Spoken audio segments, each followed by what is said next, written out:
Mga kapuso, mababa pa rin po ang tsansang mag-landfall ang Typhoon Inday rito sa ating bansa. Base po sa latest forecast track ng Pag-asa, ay posibleng lalapit po dito sa may extreme northern zone ang bagyo bukas ng gabi o umaga ng Sabado. Sunod po nitong tutumbukin ang southern islands ng Japan. Posibleng mag-landfall ito lumapit sa northern coast ng Taiwan. Pagkatapos, lalabas na po yan ng Philippine Area of Responsibility at sa linggo ay posibleng mag-landfall po ang bagyo sa eastern coast ng China. Sa ngayon, namataan po ng Pag-asa ang mata ng bagyong Super Typhoon Inday or Typhoon Inday, 925 kilometers. Silangan po yan ng Northern Luzon. Sa mga oras na ito mga kapuso ay may lakas pa rin po ito na aabot sa 175 kilometers per hour malapit sa gitna at pagbugso ng hangin naman na aabot sa 215 kilometers per hour. Ito pong si Typhoon Inday ay kumikilos pa west-northwest sa bilis na 20 kilometers per hour. At dahil po dito, nakataas pa rin ang Tropical Cyclone Wind Signal number 1 dyan po sa Batanes, Cagayan kasama po ang Babuyan Islands, Isabela, Madela, Quirino, Apayao,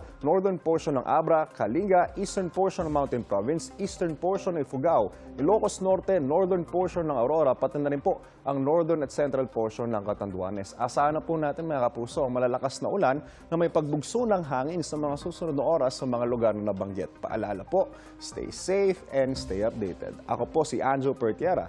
Know the weather before you go. Para Mark Safe lagi, mga kapuso.